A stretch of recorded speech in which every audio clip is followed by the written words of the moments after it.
Bienvenue dans Focus Sportpreneur, là où l'entrepreneuriat rencontre l'énergie du sport. Je suis Vanina, passionnée de basket et experte en gestion événementielle. Ici, on parle de résilience, de discipline et de leadership, mais surtout de parcours inspirants et de stratégies concrètes pour structurer et développer ton activité. Parce qu'en business comme sur le terrain, c'est la vision et l'entraînement qui font la différence. Prêt à entrer dans le game ? Sira Silla, c'est l'énergie de 3 mondes réunis. Entrepreneuriat, engagement social et sport. C'est aussi une basketteuse comme moi, une amie précieuse et une vraie source d'inspiration. À travers ses projets, elle montre qu'on peut entreprendre autrement en restant fidèle à ses passions et à ses valeurs de partage et de transmission. Dans cette série d'épisodes, on reviendra sur son parcours, ses projets et la façon dont elle conjugue entrepreneuriat et engagement. Bonne écoute! Pour moi, tu n'es pas entrepreneur au moment où tu crées ta société. Oui. En plus, tu as différents types d'entrepreneurs. Et là, Oui. de par les initiatives et actions que tu as fait, projets que tu as montés, tu es entrepreneur social aussi. Ouais. Donc, pour moi, tu as monté plein de projets, tu es sur plein de projets, tu es entrepreneur. Ouais. Tu as osé entreprendre, tu as fait, tu as agi, en fait, Ouais, c'est ça, tout en fait. simplement. Et c'est vrai qu'aujourd'hui, on dit entrepreneur, non, t'es freelance, t'as ton compte, t'as monté ta société, et c'est tout. Sauf que non, finalement. J'en ai plein qui sont entrepreneurs et qui sont entrepreneurs dans des associations. Ouais. Comment on les qualifie ? On dit juste que c'est juste des associations. Ils font du social et c'est tout. Ouais. Non, ils montent des gros projets alors qu'ils sont en Par association. exemple, ceux qui sont dans l'associatif, c'est le statut association, Mm. parce que je pense que c'est la règle du fait qu'il n'y ait pas de business, qu'il n'y ait pas de... Enfin, ça, c'est le côté business qui fait qui est différent. Ouais. Mais quand tu es dans l'associatif, tu es tellement entrepreneur. Parce que tu crées des projets, tu apprends à gérer un budget, parce que tu dois gérer un budget pour tel projet. Tu apprends à répondre à des appels à projets, ça équivaut un peu à un appel d'offres pour une entreprise. Tu apprends à gérer des gens, parce que tu as ton équipe de bénévoles, etc. Et c'est encore plus difficile parce que tu apprends à gérer des gens qui ne sont pas payés. Et du coup, c'est des gens qui ne te doivent rien du tout, parce que tu ne les payes pas. Donc, tu ne peux pas te permettre de leur dire « Ouais, il est 9h, tu es en retard. » Tu vois. Clairement. Ou tu n'as pas fait ton taf, etc. La personne, elle te donne de son temps et tout. Donc, c'est encore plus difficile à gérer qu'entrepreneur business, tu vois.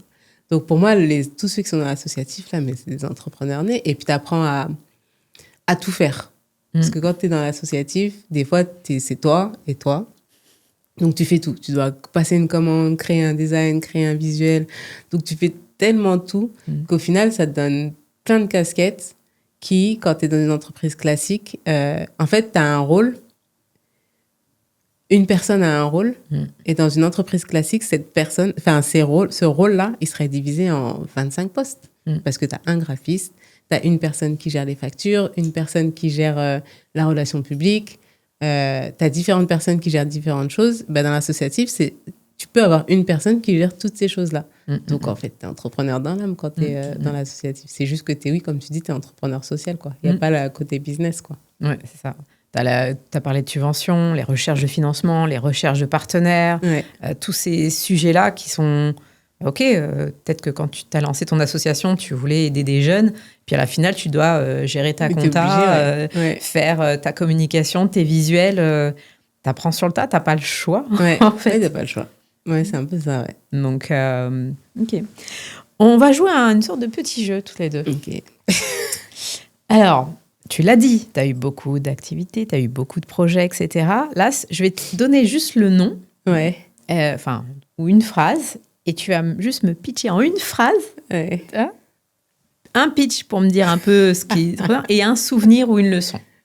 Un souvenir ou une leçon, ok. Ok. T'es prête ? Bon, je commence par Lady Hoop. Alors, Lady Hoop, c'est mon site sur l'actualité du basket féminin. Et un souvenir, mon plus beau souvenir, j'ai 2 souvenirs. Parce que j'ai 2 beaux souvenirs. Après, toute l'aventure a été incroyable. Ça a duré 10 ans, je pense. Mais un de mes plus beaux souvenirs, c'est... il y a une des joueuses avec qui... Bon, il y a plusieurs joueuses avec qui je me suis au final liée d'amitié. Et notamment Edwige Lawson, qui était meneuse en équipe de France et qui, à l'époque, jouait en WNBA à San Antonio. Et il se trouve qu'une année, je suis allée en vacances après, je vais jamais en vacances au hasard, mais je suis allée en vacances à New York. Et je suis allée en vacances à New York parce qu'il y avait la WNBA à ce moment-là. Et donc, il y avait un match, c'était New York-San Antonio, à New York. Et donc, j'appelle Edwige et tout. Je lui dis, ouais, je suis à New York. J'ai vu que tu venais jouer contre New York. Donc, dis-moi et je viendrai te voir. Mais c'était vraiment, je l'appelais vraiment juste parce que par passion pour le basket, je voulais aller voir le match, quoi.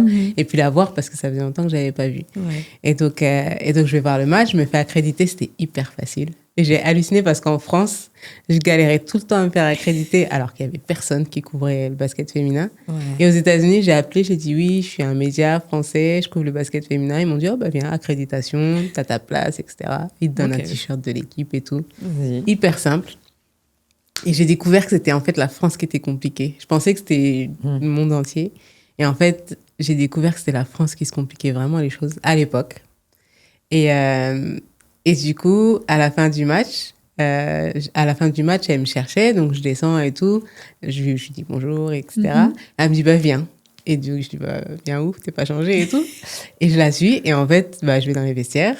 À l'époque, elle jouait avec Becky Hammon, qui est aujourd'hui la coach de Las Vegas, des Aces. Donc, elle me présente aux filles du vestiaire. Après, je l'attends dehors. Et elle me dit, bah, on va manger, si tu veux, tu viens avec nous. Et je dis, bah, ouais, bah, si tu veux, on se retrouve. Elle me dit, non, viens avec nous. Et je monte dans le bus de l'équipe. Oh, Donc, je suis dans le bus de l'équipe. Elle est assise juste derrière le coach, à côté des joueuses, etc. Elle me présente à 2-3 joueuses avec qui elle allait jouer. C'était 2-3 européennes. Et donc, du coup, je me retrouve dans le bus des joueuses de l'équipe de San Antonio. Et à l'époque, c'était une des meilleures équipes, tu vois.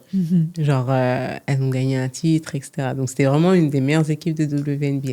C'est comme si aujourd'hui, je montais dans le bus de, je sais pas, de Las Vegas ou quoi. Et du coup, je monte dans le bus et puis on va au resto avec 2-3 joueuses et puis je passe la soirée avec elles. Complètement, toi, ouf. Et le deuxième très bon souvenir que j'ai, et c'est dommage, mais c'est encore aux États-Unis. Il y a une année, l'équipe de France, pour préparer une compétition mondiale qu'il y avait, elles ont fait un stage aux États-Unis. Et c'est un stage aux États-Unis qui avait été fait aux États-Unis parce que c'était dans le cadre d'un tournoi avec la France, les États-Unis, meilleure équipe au monde, l'Australie et le Canada. Donc, il y avait ces 4 équipes-là. Et il y avait... et c'était un tournoi et c'était autour de New York. Donc, il y avait un match à New York, un match dans le Tennessee. Et après, l'autre, je ne sais plus c'était où. Et du coup, avec un pote, on y va pour couvrir le truc. Et parce que... à l'époque, il y a Marine Johannes qui venait d'arriver en équipe de France. Sauf que Marine, nous, ça faisait hyper longtemps qu'on la suivait. Depuis qu'elle était toute jeune à Mondeville déjà. Avec un pote, on filmait tous ses matchs, etc. Et du coup, en fait, elle est en équipe de France et l'équipe de France est à New York. Et moi, je ne sais pas pourquoi je me suis toujours dit, si elle joue en WNBA un jour, elle ira à New York, c'est sûr. Elle a trop genre la hype et tout pour jouer à New York. Et donc, avec mon pote, on se dit, bah... Le match France-USA, comme par hasard, c'était le match qui devait jouer au Madison Square Garden. Donc, on se dit, attends, on va aller là-bas, on va voir ses premiers pas au Madison Square Garden, genre sa toute première fois. Et dans 4 ans, quand elle sera draftée en WNBA, bah, on ressortira la vidéo et on se dira, bah, il y a 4 ans, elle était déjà là. Et le truc de ouf, c'est qu'elle joue à New York, elle joue en WNBA, elle est à New York, tu vois. Et donc, du coup, on y va, à nos frais. Seul média à être aux États-Unis pour couvrir l'équipe de France. On galère à avoir les accréditations pour accéder aux entraînements de l'équipe, aux joueuses. Sauf que moi, je les connais encore une fois.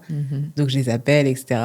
Et par contre, aucun souci pour aller voir les Américaines. Soit la chargée de la presse des médias américaines, elle me dit, bah voilà une accréditation, vous avez accès à 30 minutes à la fin de l'entraînement, après vous me dites quelle joueuse vous voulez faire et je vous les ramène. Et franchement, on a fait toute l'équipe à ce moment-là. Surtout qu'on avait, tu sais, nos concepts de différentes interviews. C'est pas ce que tu as dans ton sac, mais il y avait d'autres interviews un peu hors basket. On avait toutes les joueuses. On avait Diana Taurasi, on avait Sue Bird, on avait Brittany Green, il y avait Maya Moore à l'époque. On avait des légendes, hein, pour ceux qui connaissent pas. On a eu toutes les joueuses. Et on allait à chaque entraînement des Américaines. Et ils nous mettaient trop, trop bien. Et à côté de ça, il y avait la France qui était là. Et je pense déjà que les dirigeants ne savaient pas qu'on était là. Et en fait, on galérait juste à parler aux joueuses, quoi. Donc, c'était assez ouf. Et c'était un peu ce qui m'énervait. Mais ça reste un bon souvenir parce qu'on a fait l'équipe de France aux États-Unis. On a fait la première fois de Marine Johannes à New York, avant même qu'elle soit draftée, etc. T'as encore les rushs? J'ai encore les rushs, j'ai tout. Le jour où il faut faire un film sur Marine Joannès, mais j'ai des pépites parce qu'on l'a vraiment suivie. Je pense qu'elle avait 14-15 ans quand on a commencé à la filmer et à faire des interviews d'elle et tout. Donc, on a vraiment genre des archives incroyables sur Marine Joannès. Et surtout, cette première fois, toi, elle arrive dans la salle, elle voit la salle pour la première fois, ça, on a filmé. Même tous, il y en a beaucoup qui n'étaient jamais allés aux États-Unis. Toi, on a Andy Miem qui est retraité aujourd'hui, mais on a sa première fois là-bas. Il y a plein de choses qu'on a. Isabelle Yacoubou, c'était la première fois qu'elle allait à New York. Donc, il y a plein de choses comme ça qu'on a. Et c'était vraiment cool. C'était vraiment un bon moment. Et ouais. Donc, par rapport à l'EDU, ouais, c'est ça. Ça a duré hyper longtemps, désolée. Je vais faire plus court là. Pour ceux qui la connaissent pas, là, vous voyez qu'elle était vraiment passionnée et elle est encore passionnée de basket. Ouais, et moi, je l'écoute comme ça parce que je suis aussi passionnée qu'elle. Et c'est là où on se rejoint, en fait, toutes les deux. C'est notre passion qui a fait que... on a fait des choses ensemble et merci déjà pour ce que tu as fait pour le basket féminin à l'époque, parce que déjà, il n'y avait pas grand-chose. Ouais, il n'y avait rien. Donc là, rien que le peu que tu as fait, ça a permis à des personnes de voir en fait comment ça se passait, etc. Et tu y as été par passion, quoi. Ouais, donc, si t'es pas passionné, tu fais pas ça. Parce que t'es payé au lance. Quand je dis que j'étais employée chez Basket Session River, c'était payé au lance-pierre. Tu payes tes voyages. Ouais. Toi, tu payes tes voyages. Comme tu payes tes voyages, tu prends pas un vol direct, tu prends un vol avec escale, tu mets 24 heures à aller à New York. T'es pas dans un hôtel 4 étoiles, t'es dans une auberge de jeunesse et tout. Tu vois, on a fait ça dans tous les pays. Mais en fait, si t'es pas passionné, tu fais jamais ça. Si t'es pas passionné, tu vas prendre un taf, t'es payé et tu payes tes tickets pour aller voir les matchs, etc.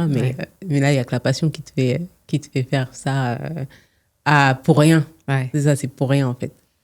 Tu travailles sans compter et tu vas voir. Parce que c'est le sport. Le sport, il n'y a pas de... C'est du lundi au vendredi. Le sport, les compétitions, c'est samedi et dimanche. Et du lundi au vendredi. Pour la NBA, c'était la nuit. Et la NBA, c'est la semaine, aussi. La nuit. Donc, tu travailles tout le temps. Tu travailles tout le temps. Et ça, il n'y a que la passion qui te fait ça. Ouais, bah ouais. J'ai encore une liste qui arrive un peu plus... Ouais, je vais faire quoi Basket Session, t'en as parlé un petit peu. Ouais, Basket Session, c'était le site d'actualité basket pour lequel je bossais. Le premier pour lequel j'ai bossé. J'ai beaucoup de bons souvenirs parce qu'il y avait un forum, il y avait toute une communauté autour de ça. Après, ça s'est fini un peu en cacahuète. Du coup, j'en ai pas gardé une très belle... un très bon souvenir. D'accord. Los Angeles et Kobe. Los Angeles, je l'attendais. Los Angeles, encore un souvenir à New York. On était ensemble. Pas à New York, mais aux États-Unis, on était ensemble. Du coup, Los Angeles et Kobe, Nike m'a appelé pour faire partie du pool de journalistes qui allait couvrir la sortie de la Kobe 8. Donc, c'est la 8e signature Shoes. On était 2 journalistes français. Il y avait un journaliste, à l'époque, il lançait l'équipe 21. Donc, ça n'existait pas encore, mais il voulait lancer l'équipe 21 avec ce sujet-là. Donc, on était 2 journalistes, on était un homme et une femme. Donc, il y avait ce journaliste de l'équipe, désolée, j'ai oublié le prénom, et j'étais là, et il y avait moi, et il y avait d'autres journalistes étrangers. Des Européens, on n'était pas beaucoup. En quelle année ? En 2012. 2012. Et du coup, on est allé à Los Angeles, tout frais payé. Donc, un vol direct. Par rapport à ce que je disais tout à l'heure, vol direct, hôtel 5 ou 6 étoiles. Donc, tu m'as rejoint à Los Angeles. Exactement, ouais. Voilà. Et du coup, on a fait un entraînement au Staples Center. On est allé dans les vestiaires des Lakers qui étaient personnalisés. On avait nos noms et tout. On a eu un gros sac de goodies, dont la Kobe 8 qui venait de sortir. Donc ça, c'était le premier jour entraînement. Le deuxième jour, rencontre avec Kobe Bryant et une interview de Kobe Bryant en one-to-one. Donc ça veut dire on avait chacun 10 minutes avec lui. Ouais. Donc, je suis partie des journalistes qui ont interviewé Kobe en one-to-one. Et c'était incroyable. T'as encore la photo. Je crois que j'ai regardé ton compte Twitter. Je crois que c'est ta photo de profil. Ouais. Et incroyable. Et c'était trop cool. On a passé une semaine là-bas. On a fait d'autres activités. Ils nous ont donné plein de choses. On est allé voir des matchs. Et ouais, on était ensemble. Ouais, on était ensemble. C'était cool. C'était grave cool. Ouais. C'était pas, et je crois qu'il faisait pas beau à cette période. Non, il pleuvait. Voilà. Il pleuvait, ouais. Mais c'était cool quand même. Ouais, mais je pense que c'est un de mes meilleurs souvenirs de toute ma carrière de basketteuse. Ouais, vraiment. Bah ouais, tu m'étonnes. Je pouvais pas ne pas en parler. Hein. Ouais. Share Your Shoes. Alors, moi, Share Your Shoes, c'est une association que j'ai montée avec 3 autres filles parce que c'est là que je commençais un petit peu à aller beaucoup au Sénégal Et je voyais souvent des joueurs qui jouaient avec des chaussures, des baskets qui n'étaient pas en très bon état. Et moi, je connaissais plein de joueurs en France. Et en France, les joueurs, ils ont des contrats, ou même les clubs, ils ont des contrats avec des marques. Et si demain, ton contrat avec ta marque il change, du coup, tu jettes toutes tes chaussures. Et de toute façon, les joueurs de basket en France, et les joueurs pro notamment, chaque année, ils ont 4 paires. Et puis après, quand l'année, elle change, ils jettent. En tout cas, ils utilisent plus leurs paires. Donc, l'idée qu'on a eue, c'était de collecter toutes ces paires de baskets que les gens n'utilisaient plus, et notamment en bon état. Donc, par exemple, sur Le Mans, le club du Mans, ils nous ont filé, mais je pense, 200 paires de baskets parce qu'ils changeaient d'équipementier à ce moment-là. Okay. Donc, il y avait des paires neuves, etc., mais qu'ils n'utilisaient plus. Et du coup, on les envoie dans des clubs après sur le continent. Donc, on a fait le Sénégal parce que moi, j'y suis. On a fait le Cameroun, le Congo, on a envoyé en Zambie, on a envoyé un peu partout. Donc, l'idée, c'est share your shoes, donc partage tes chaussures. Donc, c'est de récolter, de collecter des chaussures en très bon état ou neuves pour pouvoir les donner à des jeunes basketteurs en Afrique. D'accord. Ça, c'était quand Ça, c'était plutôt 2015, 2016, ouais. Mais ça, on continue encore. Des fois, on a des demandes et du coup... un peu moins parce que je suis pas là et donc du coup je peux pas gérer la collecte, mais voilà, ça peut se réactiver à tout moment. D'accord. Paris Lady Basket. Paris Lady Basket, c'est un club que j'ai monté en 2000. J'ai oublié, mais c'est un club que j'ai monté avec une personne. C'est un club 100% filles qu'on a monté dans le 20e arrondissement parce que moi j'avais cette frustration de et d'ailleurs, c'est un peu ce qui a motivé le truc. J'ai des potes filles qui jouent aux finances, au ministère des Finances, dans un sur club, Paris, dans un club sur Paris. Et elles sont qualifiées pour les playoffs, pour aller jouer, pour monter en N1, je crois. Et en fait, elles n'ont pas pu aller jouer ces playoffs parce que le club n'a pas voulu prendre en charge les déplacements. Truc tout con. Alors que, la même année, leur équipe département ou région garçon, les joueurs étaient payés. Donc, en fait, le club préférait mettre son argent sur les garçons plutôt que sur les filles.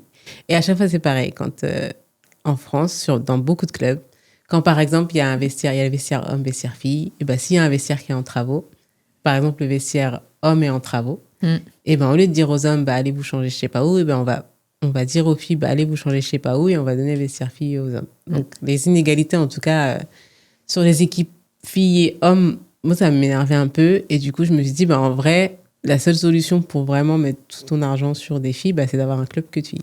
Du coup, on a monté. Et puis aussi, à l'Est parisien, il y a un gros, comment on dit ? Il y a du potentiel et il y a beaucoup de filles qui sont là-bas et qui jouent pas forcément en club parce qu'elles n'ont pas les moyens de se déplacer dans des clubs qui sont bons, etc. et qui proposent des bonnes choses. Et donc, du coup, il y avait un trou dans le 20e, il n'y avait pas de club féminin, donc on a monté ça. Et c'était cool. Ça, moi, j'ai pas duré longtemps parce qu'après, nos valeurs se sont un peu... on a pris des chemins différents, on va dire. Et moi, j'ai décidé de ne pas y rester, mais j'y ai été pendant 4-5 ans. Ouais. On a monté un bon club. Aujourd'hui, je pense que c'est un club référence dans l'Est parisien et voilà. Bravo pour ça, parce que monter un club, excuse-moi, tout le monde ne veut pas dire, je check ça dans ma wishlist. Top. Oops Factory. Oops Factory, c'est un très beau projet aussi. C'est Gilles Bravo qui a monté ça. C'est des salles de basket indoor, mais avec des terrains en location. C'est un peu sur le modèle de Five pour les footballeurs. Donc, c'est des salles de foot, des terrains de foot en location. La même chose, mais en basket. Donc, la salle est hyper belle, le parquet nice, des caméras pour te filmer, la musique, etc. Et du coup, moi, j'ai participé au lancement de ça. Je gérais la communication. Donc, j'ai participé au lancement, la création de la marque Oops Factory. On a ouvert d'autres Oops Factory un peu partout. Donc, la première a ouvert à Aubervilliers, à Paris. Après, on a ouvert à Toulouse, on a ouvert à Lille aussi, à Évry aussi, dans le 91. Et voilà, et puis pendant des années, j'ai participé à la promotion de la marque et au remplissage des salles aux côtés de Gilles. Voilà. C'est quelle année à peu près, ça? 2016, je crois. 2016. Okay. Après, Gilles, parce que 2016, je voulais déjà aller m'installer au Sénégal. Ouais. Et Gilles, il a été malin, il m'a dit, viens m'aider sur Oops Factory. Et on réfléchit ensemble à faire un projet Oops Factory à Dakar. Du coup, j'ai dit, oui, alors, je viens. C'était cool, on a reçu tellement de monde, on a reçu l'équipe de France, on avait Evan Fournier et Rudy Gobert en investisseurs. Du coup, pareil, tu vois, j'ai organisé des camps pour Evan Fournier à la House Factory. Et les 2 meilleurs joueurs de chaque camp, chaque année, on allait à Orlando pour voir Evan. Et on était hyper bien reçus parce qu'Evan, Evan, il nous recevait, on allait visiter le club d'Orlando, on assistait aux entraînements, on allait voir les matchs. Et ça, c'était cool. J'y suis allée 3 fois avec les jeunes. Du coup, je suis un peu leur chaperon. Et ça, c'était vraiment cool parce que t'apprends à vivre la NBA, mais de l'intérieur, comme si tu étais un joueur. Et tu te rends compte des installations incroyables qui font la réussite de la NBA, en fait. Parce que les joueurs, en fait, ils ont juste à venir et jouer au basket. Rien à gérer. T'as pas à gérer ta famille, t'as pas à gérer ta voiture, ta maison, etc. T'as aucun problème. Ton seul problème, c'est mets ce ballon dans le panier, gagne des matchs. C'est ton seul. Moi, là, t'es focus. Ouais, mais c'est incroyable. Les installations, elles sont incroyables, en fait. J'ai découvert, petite parenthèse, j'ai découvert le PSG Academy. Ouais. J'ai vu un documentaire où justement, il parlait d'équipe féminine. Ouais. Il n'y a rien à faire, il y avait tout qui était sur place. Ouais. Mais ça c'est un game changer parce que vraiment, ton seul souci, c'est de jouer. Tu n'as pas à te dire, ouais, mais qu'est-ce que je vais manger ce soir? Comment les enfants vont à l'école? Tous les trucs de la vie, là. Alors, peut-être que j'ai mal le prononcer. ELPA. ELPA, c'est Euroleague Players Association. Donc, c'est le syndicat des joueurs Euroleague dont j'ai fait partie pendant 5 ans. Là, j'ai arrêté cette année-là. Okay. J'ai fait partie pendant 6 ans. À l'époque, j'étais encore en France. Et on m'a appelé pour gérer la communication, pour faire partie de rejoindre le syndicat et gérer la communication du syndicat et en même temps de certains joueurs, donc Euroleague. Donc, l'Euroleague, c'est la compétition européenne, un peu la Champions League au niveau foot. Et c'était vraiment une très, très belle expérience. Et j'ai vraiment appris que la France, on avait un problème qu'en France, on avait un problème. Et un truc qui m'a marqué, c'est donc le président de l'association, du coup, du syndicat, c'est un ancien joueur NBA. C'est un Slovène qui s'appelle Bostian Nashbar. On appelle Boki. Il a joué à New York, aux Nets, à New Jersey. Il a joué avec Vince Carter, etc. Et en fait, une des premières choses qui m'a marqué, c'est que du coup, on faisait un peu le tour de chaque année, en début d'année, on faisait le tour de toutes les équipes Euroleague pour un peu nous présenter aux joueurs, pour leur dire qu'on était là pour défendre leurs droits, que s'ils avaient besoin de choses, qu'ils n'hésitent pas. On était un peu mal vus par les clubs parce qu'on est un peu les... Toi, c'est un syndicat, donc tu vois, si un joueur a un problème avec un club, il nous appelait, etc. Et donc, du coup, moi, je les ai accompagnés parce qu'il fallait qu'on rencontre les joueurs, qu'on leur dise qu'on était là pour eux. En même temps, je faisais du contenu pour diffuser dans l'année, etc. Et je me rends compte, les toutes premières rencontres, parce que du coup, c'était qu'une équipe d'étrangers. J'étais la seule... On était 2 filles, mais j'étais la seule noire, par exemple. Et il y avait 4, donc 2 Slovènes, un Polonais et l'autre, je ne sais plus. Et la première chose... un jour, je me suis présentée à un joueur et Boki était là, le président. Et je dis, oui, je travaille pour ELPA, pour l'association. Et Boki, et donc voilà, on discute, etc. Et à la fin de la journée, Boki vient me voir et tout. Il me dit, tu travailles pas pour ELPA, tu travailles avec ELPA. Et en fait, et c'est un truc de ouf, mais ça a tellement switché dans ma tête. Et je me suis dit, mais... Et jusqu'à présent, c'était il y a 6 ans. Hein. Et cette pauvre phrase-là, c'était il y a 6 ans. Mais alors, je me rappellerai toute ma vie parce que je me rappelle que quand il m'a dit ça, je me suis tellement sentie considérée. Parce qu'en fait, toi, travailler pour quelqu'un, c'est pas de l'esclavage, hein, mais tu travailles pour quelqu'un. Donc, tu dois rendre des comptes à quelqu'un. Toi, genre, t'as un supérieur, etc. Alors que moi, quand il m'a dit ça, mais je me suis sentie à la même hauteur que tous. Déjà, je me suis sentie à la même hauteur qu'un joueur NBA, carrière de ouf, équipe nationale slovène, etc. Et je me suis vraiment sentie comme une collaboratrice. Et après, je l'ai ressenti aussi avec les joueurs. Tu vois, les joueurs, toi, souvent, dans ma vie, j'ai appris à mettre un peu derrière, à être un peu observatrice avant de direct, toi, à pas me considérer forcément et à devoir prouver pour être crédible. Et en fait, avec les joueurs, du coup, Euroleague et du coup, les joueurs étrangers et souvent les joueurs américains, c'était souvent le cas avec les joueurs américains. Après, je pense que le fait d'être noir, ça joue aussi parce que souvent, les joueurs américains, européens, il y a beaucoup d'Afro-Américains, donc de joueurs noirs. Et à chaque fois, toi, ils étaient contents de voir une femme noire dans le truc. Et en fait, vraiment, tu travailles pas pour, mais tu travailles avec. Ça veut dire on est tous au même niveau, tous dans le même bateau. Et il n'y a pas de « ouais, je suis ton supérieur », etc. Et c'est une phrase qui m'a souvent marqué. Et du coup, à chaque fois, maintenant, quand je travaille pour des boîtes ou quoi, bah, je dis pas pour, mais je dis avec. Et ça change tout, en fait, dans le rapport que tu te donnes avec la personne avec qui tu travailles. L'investissement aussi que tu peux c'est avoir. Ça. T'es avec, en fait. Tu fais partie du truc. T'es pas un employé qui est en dessous, quoi. Et vraiment, juste cette phrase, et vraiment, les Américains, c'est vraiment c'est juste un mot, ça peut changer tout la vision que tu as sur ce que tu fais et sur ce qui tu es. Et la perception de qui tu es. Ouais. Merci en tout cas à lui pour ces mots, parce que je pense que ça a eu un impact derrière. On en a encore beaucoup, mais je veux vraiment insister sur certains. Women Sport Stories. Women Sport Stories, c'est un podcast que j'ai créé, mais je ne peux pas dire, tu vas me dire en quelle année. Peut-être 2018, je crois. Et en fait, pareil, je trouvais qu'on ne donnait pas assez la parole aux femmes, aux sportives. On parlait un peu plus des sportives à l'époque, mais toujours très performance. On parlait souvent du sport féminin. Par exemple, toi, comme tu disais tout à l'heure, les sites sur le basket en général, ils ne parlent jamais de sport féminin, sauf quand il y a un problème, sauf quand il y a une embrouille ou quoi. Et moi, je voulais vraiment mettre en avant les parcours des femmes sportives parce que je trouve que c'est ouf. Et en fait, ça m'énervait qu'on mette sur un piédestal un sportif homme qui faisait un truc exceptionnel, mais jamais les femmes. Toi, les femmes, non, n'importe quel sportif homme, on le met facilement sur un piédestal, mais une femme, il faut qu'elle fasse un truc exceptionnel. Il faut que ce soit Serena Williams ou Simone Biles. Il faut vraiment qu'elle soit exceptionnelle pour qu'on la mette sur un piédestal. Et du coup, dans le podcast, j'interviewe des sportifs de haut niveau, mais vraiment pour que les gens aient une idée de tout ce que c'est, de tous les sacrifices que ça demande d'être sportif de haut niveau. On ne le voit pas. Quand on va au JO, on voit une nana qui fait une médaille, etc. On se dit, c'est cool, elle est payée pour faire ce qu'elle aime, etc.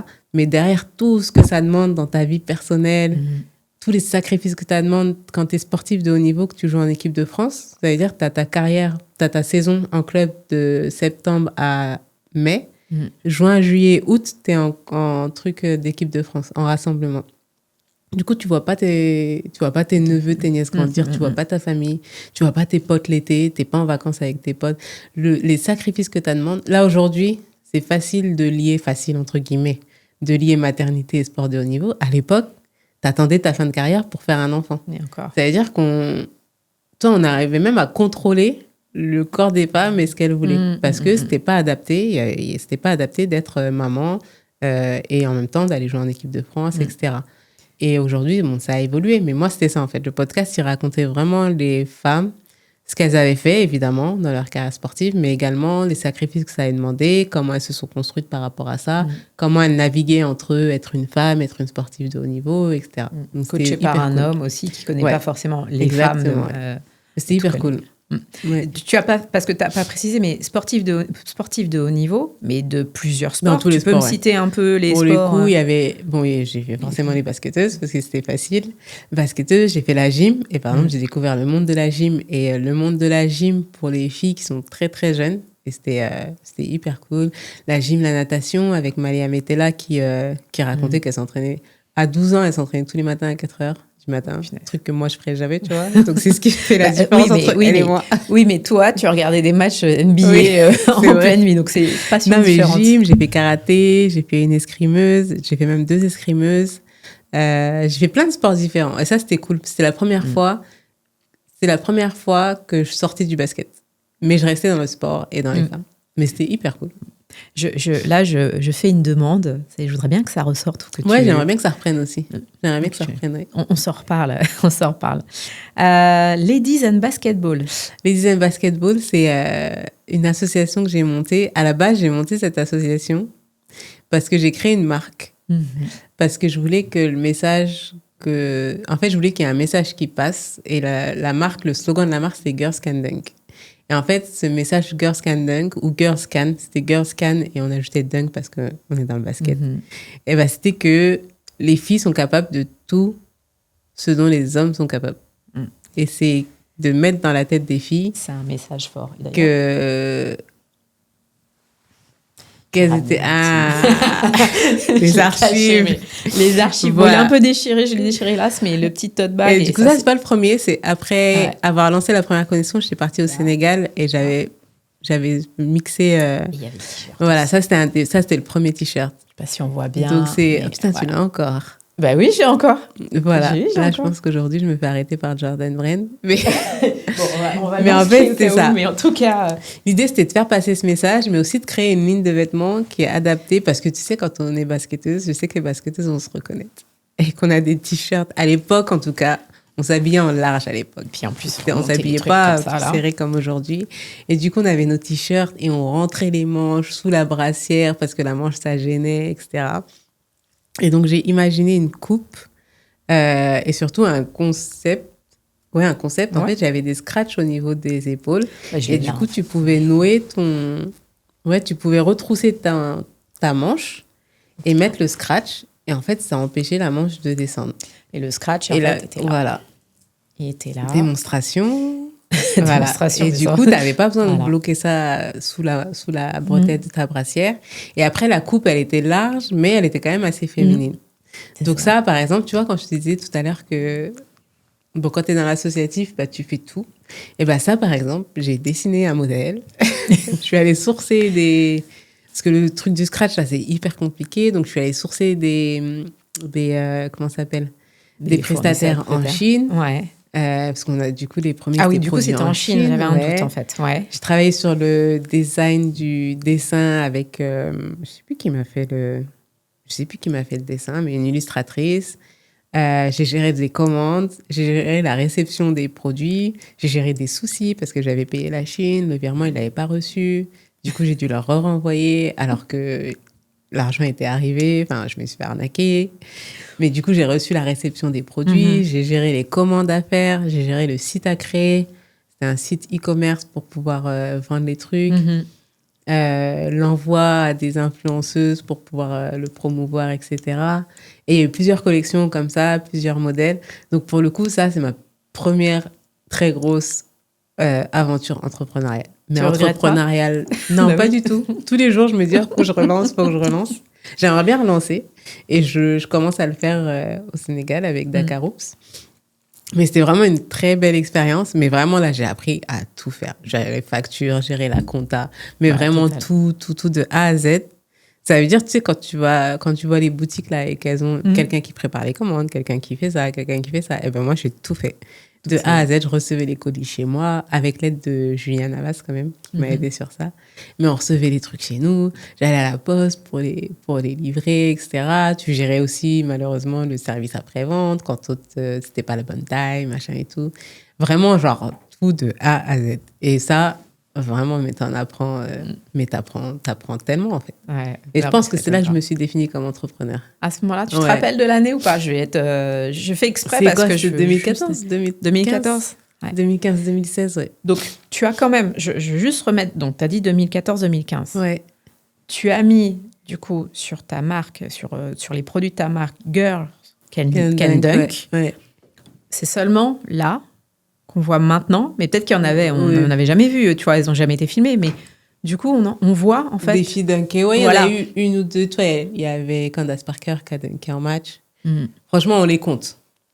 À l'époque, tu peux les compter, les dunks, qu'on voit, etc. Ouais. Là, aujourd'hui, tu vas sur Instagram, tu vois des vidéos de filles qui dunkent et tout, mais à l'époque, c'était pas flagrant. Et puis, quand une fille dunkait, on disait, ah, mais contente-toi de mettre ton lay-up, etc.